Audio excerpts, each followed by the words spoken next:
আজকের এই আমপাড়ার সূরাতুল কুরাইশের পর্বটি অনেক গুরুত্বপূর্ণ। যদি আজকের এই ভিডিওটি আপনি দেখতে পারেন তাহলে অবশ্যই আপনি এই সূরাটি দিয়ে 5 ওয়াক্ত নামাজের মধ্যে সহি শুদ্ধভাবে নামাজে কোরআন তেলাওয়াত করতে পারবেন এবং আপনার পবিত্র কোরআনুল হাকিম পড়াটাও সহি শুদ্ধভাবে পড়তে পারবেন। তাই ভিডিওটি কেউ একটুও টানবেন না, সম্পূর্ণ ভিডিওটি দেখতে থাকুন। তার আগে ছোট্ট একটি রিকোয়েস্ট করব, আমার এই চ্যানেলটি সাবস্ক্রাইব করুন। তো চলুন আমরা ভিডিওটি শুরু করি। বিসমিল্লাহির রহমানির রহিম। আমি গত পর্বের মধ্যে সূরাতুল মাউন নিয়ে আলোচনা করছিলাম। যদি পূর্বের সেই পর্বগুলো না দেখে থাকেন, ভিডিওর ডেসক্রিপশনে লিংক দেওয়া থাকবে, আপনি সেখান থেকে গিয়ে দেখে আসবেন। তাহলে কিভাবে পড়ব? লামজের লি, হামজা ইয়াজের ই, লি ই। এই হামজায়ের মধ্যে এক আলিফ টান দিব। জেরের পরে ইয়া সাকিন থাকলে সেখানে এক আলিফ টানতে হয়। নিয়মটা অবশ্যই স্মরণ রাখবেন। জেরের পরে ইয়া সাকিন থাকলে এক আলিফ টানতে হয়। লি ই, লাম খারা জবর লা, এক আলিফ টান দিব। হরফের উপর খারা চিহ্ন, এক আলিফ টানতে হয়। লি ই লা, ফাজের ফি, লি ই লা ফি।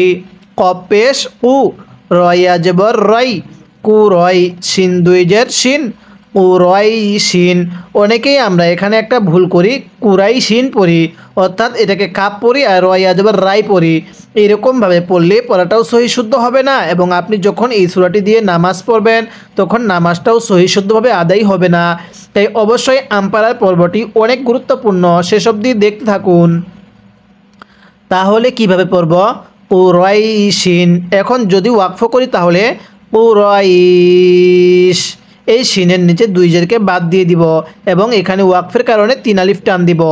কুরাইশ, কারণ ওয়াকফের সময় মদের হরফের পরের হরফে ওয়াকফ হলে 3 আলিফ টানতে হয়। ইয়াটা মদের হরফ, এজন্য এখানে 3 আলিফ টানতে হবে। আমার সাথে পড়বেন, পড়ুন। লি ইলাফি, হ্যাঁ পড়ুন। লি ইলাফি, আরেকবার পড়বেন। লি ইলাফি কুরাইশ, মিলিয়ে পড়ুন। লি ইলাফি কুরাইশ, আরেকবার পড়বেন। লি ইলাফি কুরাইশ।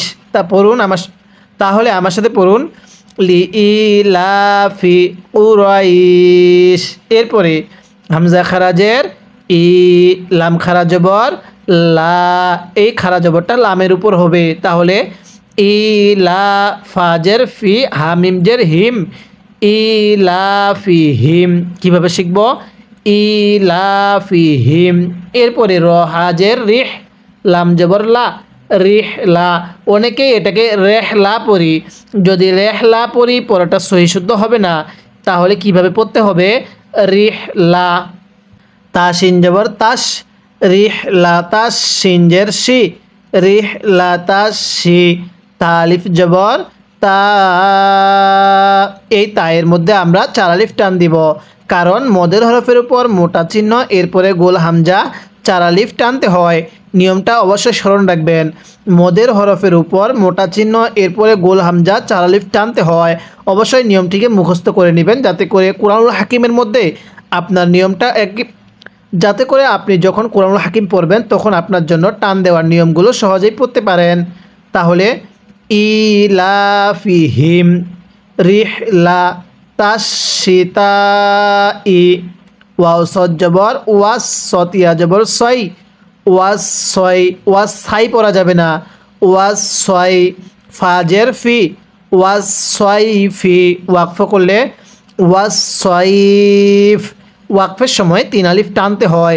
স্মরণ রাখবেন, যখন দেখবেন এই ইয়ায়ের পরের হরফে ওয়াকফ হয়েছে তখন কিন্তু আপনার 3 আলিফ টেনে পড়তে হবে। ওয়াস সইফ, এরকমভাবে। তাহলে আপনি আমার সাথে মুখে মুখে পড়বেন, যাতে করে এই সূরাটা আমাদের সবারই এখানে সহি শুদ্ধভাবে মুখস্থ হয়ে যায়। তাহলে আমার সাথে পড়ুন। ইলাফিহিম, হ্যাঁ পড়ুন। ইলাফিহিম, আরেকবার পড়বেন। ইলাফিহিম। অনেকেই ইলাফিহিম পড়ি, এই গোল হাটি উচ্চারণের সময় মুখ দিয়ে বাতাস বের করি। এরকমভাবে পড়লে পড়াটা সহি শুদ্ধ হবে না, মুখ দিয়ে আওয়াজ করে পড়তে হবে। পড়ুন। ইলাফিহিম। আরেকবার পড়ুন, ইলাফিহিম রিহলাতাশ শিতাই। হ্যাঁ পড়ুন, রিহলাতাশ শিতাই। মিলিয়ে পড়ুন, ইলাফিহিম রিহলাতাশ শিতাই। আরেকবার পড়ুন, ইলাফিহিম রিহলাতাশ শিতাই। পড়ুন, ইলাফিহিম রিহলাতাশ শিতাই ওয়াস-সয়িফ। হ্যাঁ পড়ুন, ওয়াস-সয়িফ। আমার সাথে পড়ুন, ইলাফিহিম রিহলাতাশ শিতাই ওয়াস-সয়িফ। এই শুরু থেকে আমার সাথে পড়বেন, পড়ুন, লিইলাফি কুরাইশ। এরপরে ইলাফিহিম রিহলাতাশ শিতাই ওয়াস-সয়িফ। আমি কিন্তু আপনাকে এরকমভাবে পুরো আমপারাটা বানান করে সহি শুদ্ধভাবে মাখরাজের সহিত উচ্চারণ করে শিখাবো। এরপরে আমি আপনাকে পুরো কুরআনুল হাকিম টাইপ বানান করে রিডিং পড়া শিখাবো। তাই অবশ্যই এই চ্যানেলের প্রত্যেকটি পর্ব নিয়মিত দেখবেন। এরপরে ফালাম জবর ফাল, ইয়া আইন জবর ইয়া। আইনটা পড়ার সময় গলার মধ্যে চাপ দিয়ে পড়ব, অন্যথায় আইনটাকে হামজা উচ্চারণ হয়ে যাবে। যদি চাপ দিয়ে না পড়ি তাহলে আইনটা হামজা উচ্চারণ হয়ে যাবে। কিভাবে পড়ব? ফাল ইয়া বা পেশ বু, দাল ওয়াও পেশ দু, এক আলিফ টান দিব। পেশের পরে ওয়াও সাকিন এক আলিফ টানতে হয়। ফাল ইয়া বুদু। হ্যাঁ কিভাবে পড়ব? ফাল ইয়া বুদু। এরপরে র বা জবর রব, বা জবর বা, রব বা।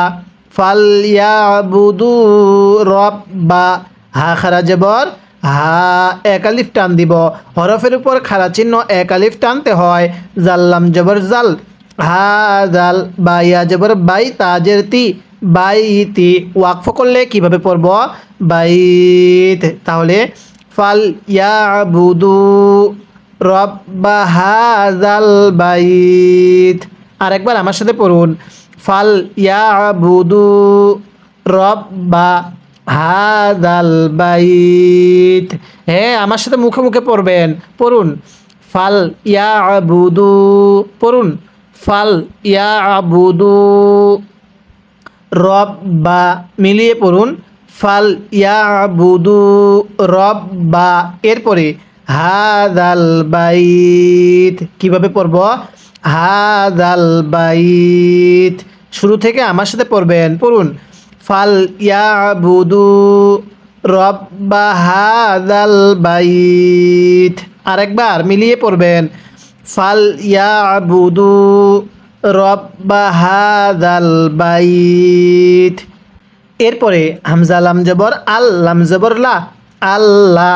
এখন অনেকেই প্রশ্ন করতে পারেন, হুজুর এই যে আয়াতের শুরুতে হরফটির উপরে জবর জের পেশ তাজদিদ সাকিন কোনোটাই নাই, তাহলে এই হরফটির উপরে জবর দিয়ে পড়লেন কেন? স্মরণ রাখবেন, যদি আয়াতের শুরুতে এরকম হরফ থাকে তাহলে সেই হরফের উপর একটি জবর দিয়ে আমরা সেটিকে হামজা পড়ব। হামজা লাম জবর আল, লাম জবর লা, আল্লাহ। জালিয়া জের জি, এই জালটা নরম করে তিন আলিফ টান দিব। জালিয়া জের রি, তিন আলিফ টান দিব, কারণ ইয়াটা মদের হরফ, আর মদের হরফের উপর চিকন চিহ্ন, এরপরে লম্বা হামজা থাকলে সেখানে তিন আলিফ টেনে পড়তে হয়। কিভাবে পড়ব? আল্লাযী, হামজা তো জবর আত, আইন জবর আ, আত আ, মিম জবর মা, আত আ মা। হা মিম পেশ হুম, এই হা লাগবে, এই মিম, এই হা লাগবে এই মিমের সাথে, এই মিম সাকিনটার সাথে লাগবে না। আত আমা হুম। এরপরে মিম নুন জের মিং, এই নুন সাকিনটা আমরা গুন্নাহ করে পড়ব। স্মরণ রাখবেন, নুন সাকিনের পরে যদি ইকফার যে হরফগুলো আছে এই হরফগুলো থেকে কোনো একটি হরফ যদি এই নুন সাকিনের পরে থাকে তাহলে নুন সাকিনটিকে গুন্নাহ করে পড়তে হয়। আর নিয়মগুলো এখানে স্মরণ রাখতে পারলে পরবর্তী আপনার জন্য অনেক সহজ হয়ে যাবে। তাই ভিডিওটি শেষ অবধি ধৈর্য সহকারে দেখতে থাকুন। কিভাবে পড়ব? মিম নুন জের মিং, জিম ওয়াও পেশ জু, এক আলিফ টান দিব, পেশের পরে ওয়াও সাকিন, মিং জু আইন, দুই জের ইন, মিং জু ইন, ওয়াকফ করলে মিং জু, এরকমভাবে পড়ব। আর যদি মিলিয়ে পড়ি আইন ওয়াউজের ইউ, তাহলে মিং জু ইউ। এরপরে ওয়াও জবর ওয়া, হামজা খারা জবর আ, এক আলিফ টান দিব, হরফের উপর খারা চিহ্ন এক আলিফ টানতে হয়। ওয়া আ, মিম জবর মা, ওয়া আ মা, নুন জবর না, ওয়া আ মা না, হা মিম পেশ হুম, ওয়া আ মা না হুম, মিম নুন জের মিন, নুন সাকিনটা স্পষ্ট করে পড়ব। নুন সাকিনের পরে খটি ইজহারে হরফ, আর নুন সাকিনের পরে ইজহারে হরফ থাকলে নুন সাকিনটিকে স্পষ্ট করে পড়তে হয়। মিম নুন জের মিন, খ ওয়াও জবর খও, ফা দুই জের ফিন, মিন খাও ফিন, ওয়াকফ করলে মিন খাউফ। এবার আমি এই আয়াতের শুরু থেকে পড়ব, আর আপনি আমার সাথে মুখে মুখে পড়বেন। তাহলে পড়ুন আল্লাযী, হ্যাঁ পড়ুন আল্লাযী, আরেকবার পড়ুন আল্লাযী। এরপরে আতআমাহুম,